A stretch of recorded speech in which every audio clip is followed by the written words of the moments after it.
शासनपति प्रभु महावीर स्वामी को हम वंदन करते हैं।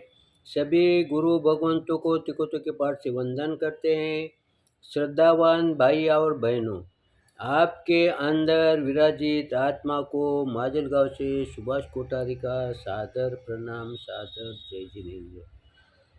उत्तराध्यायन सूत्र के छठे वर्ग पर ये मेरा 22वां वीडियो है। कल के वीडियो के अंदर हम भाषा विषय चिंतन कर रहे थे।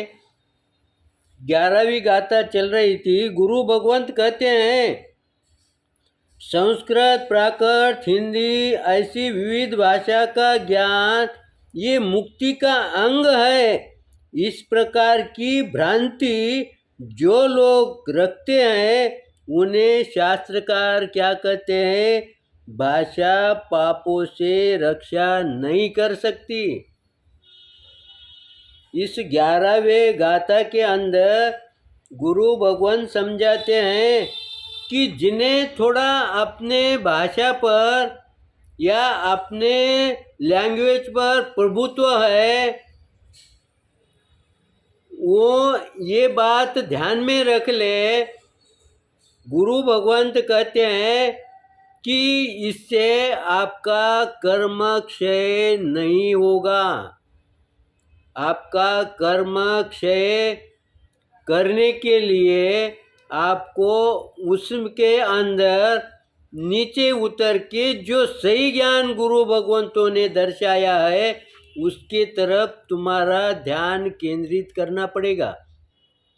इससे मेरे को एक बात ध्यान में आई है।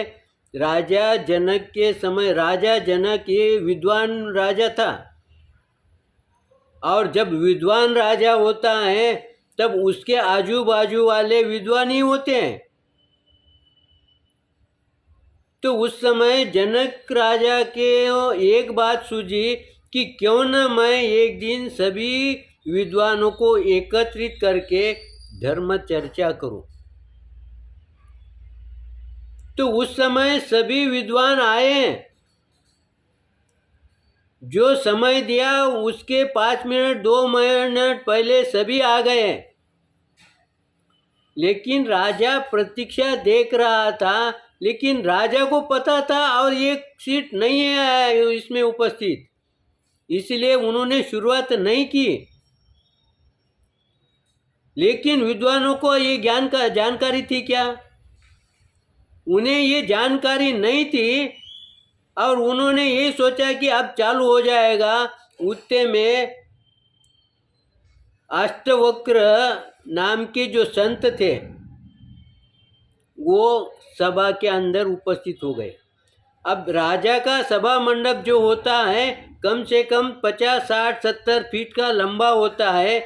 जैसे ही वो प्रवेश करते हैं और राजा देखता है और सभी विद्वान देखते हैं, लेकिन ये अष्टवक्र क्यों थे? उनका नाम दूसरा था, लेकिन वो शरीर से 8 जगह पर टेढ़े थे, इसलिए वो टेढ़े मेढ़े चल रहे थे।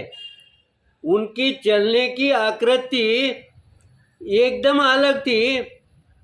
तब बैठे हुए विद्वानों ने सोचा ये कौन व्यक्ति बीच में घुस गया, और वो हंसने लगे। क्यों हंसने लगे? उसके तरफ देख के हंसने लगे कि ये ऐसा व्यक्ति जिसको चलना सीधा नहीं आता है वो इस सभा में क्या करने के लिए आया है। जैसे ही आए, लेकिन ये बात उस मुनि के, उस संत के नज़र से छूटी नहीं। उन्होंने देख लिया मेरे शरीर को देखकर ये सब हंस रहे हैं। वो जाकर चुपचाप उनके आसन के पास जाकर खड़े रहे और बैठ गए, और उनका आसन राजा के बाजू में ही था, क्योंकि वो श्रेष्ठ और उत्कृष्ट ज्ञानी थे। जैसे ही बैठे और उठ के खड़े हो गए और चलने लगे। उस समय राजा उनसे कहता है, हे प्रभु आप क्यों जा रहे हैं? हे गुरु भगवान आप क्यों जा रहे हैं? तब वो राजा से कहते, अरे राजा, मैंने समझा तूने कोई 10-5 विद्वानों को बुलाया होगा, उनकी सभा होंगी जो कि मेरे को चर्चा करने के लिए बुलाया। यहाँ तो सब चमारी मेरे को नजर में आ रहे हैं, यहाँ पर कोई विद्वान नहीं दिखाई दे रहा। उस समय राजन कहता है ऐसी बात नहीं है। तब वो गुरु भगवंत कहते हैं ये हंसे क्यों? क्योंकि इन्होंने मेरी चमड़ी देखी, मेरा शरीर देखा, लेकिन इन्होंने मेरा ज्ञान नहीं देखा।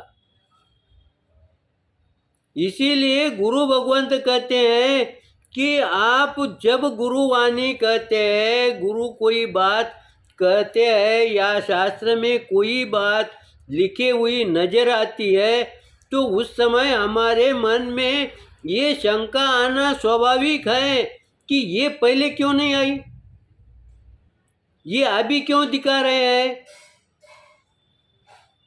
लेकिन उस समय अगर हमने सोचा कि मेरी बुद्धि अल्प है, मेरा ज्ञान अल्प है, लेकिन गुरु का ज्ञान विशाल है, ऐसा सोचकर हम उनके बातों में सहमति दर्शाते हुए, चिंतन करते हुए अगर आगे चलेंगे तो हमें उसका जवाब मिलेगा। उसी समय आपको जवाब नहीं मिलेगा। क्यों नहीं मिलेगा?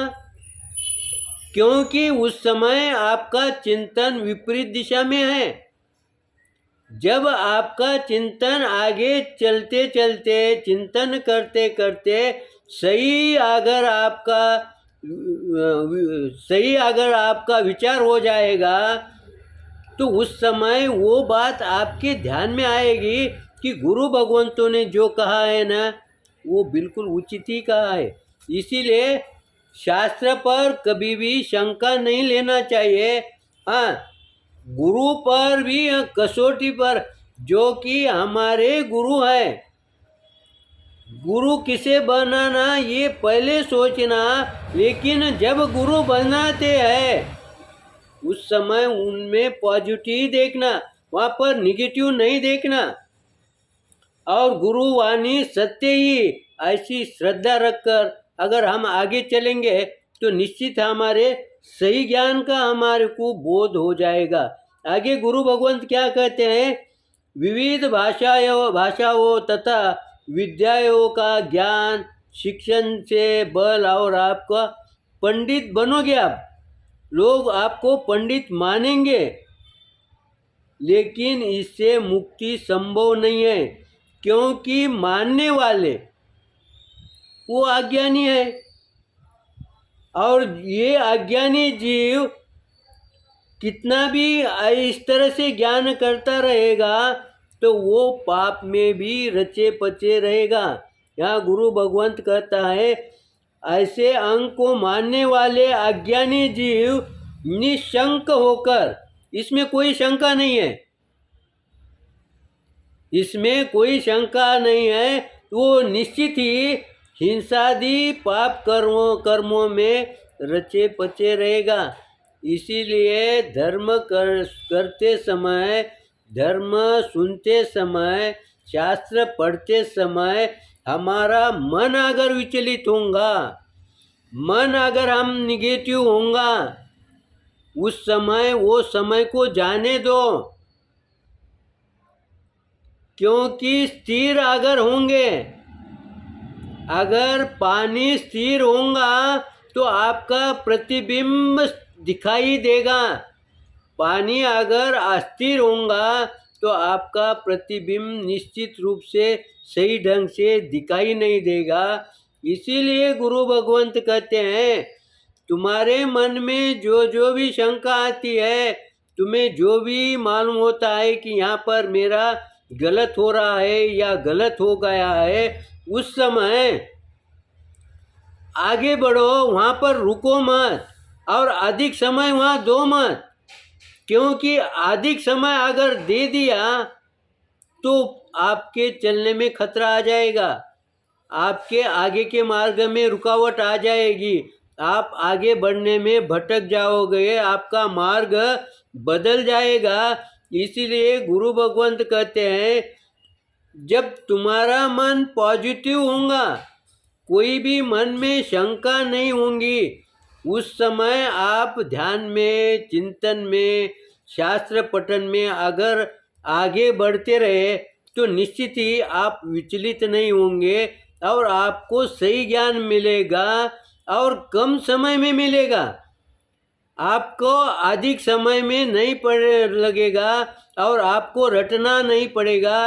इसीलिए हम कभी कभी व्यवहार में देखते हैं, जो 99% लेता है वो बच्चा रटता नहीं है, उसका अध्ययन इमीडिएट होता है। जैसा जैसा इमीडिएट अध्ययन करता है, खाली उसको किताब देखते के साथ उसके ध्यान में आ जाता है।